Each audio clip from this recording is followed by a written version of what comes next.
speaking of people who sort of just turned up and then disappeared again, Tully Blanchard, you mentioned him recently, but you feuded with him, are we talking 95?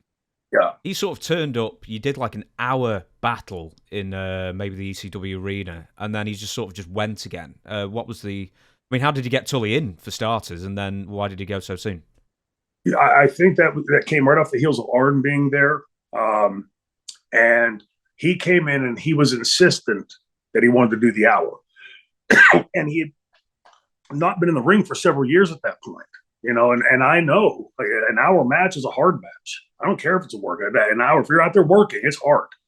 And especially in that building, because the ECW arena back then used to be like an oven. It was brutal hot conditions in there. And so I kept trying to get at least to have a plan B. Like if something goes, if you blow up out there, let's do this. He was insistent. And if you look at the match, and I don't fault Tully for this. I think he had forgotten how hard an hour match can be, and not in that building. The conditions in that building. And it was pretty apparent pretty early, like 10, 12 minutes in, like he was getting gassed. And, so he was bringing the match down in pace. And I knew like we were hitting a point where we had to start to bring the pace up a bit to keep the audience. And, it overwhelmed him, I think, is what happened.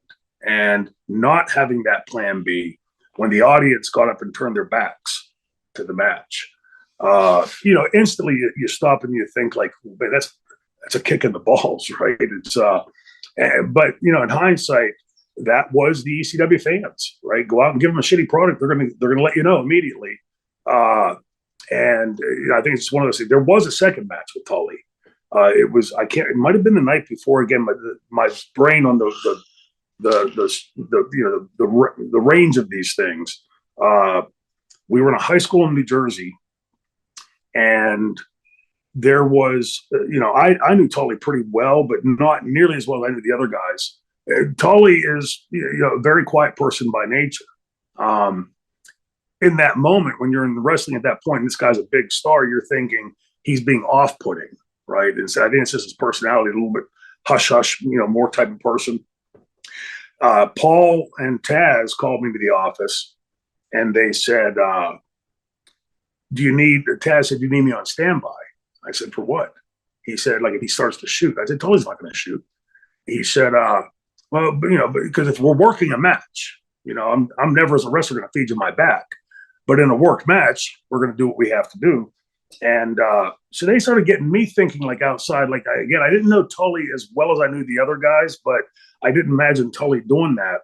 And I remember Taz and Perry and maybe Bubba being up on, there was a stairway at the far end of the building if they had to hit it. And I said to them, like, look, if something goes, if that happens in the ring, I'll be more than capable of handling myself. And I just couldn't see Tully doing it and didn't do it. But there were those thoughts. And again, I think, that was Paul as a booker looking and seeing in context of the type of promos I was doing, about, send Hogan, send Flair, send Shawn, send Brett, we'll shoot, things like that somebody could have conceivably tried to take advantage of that.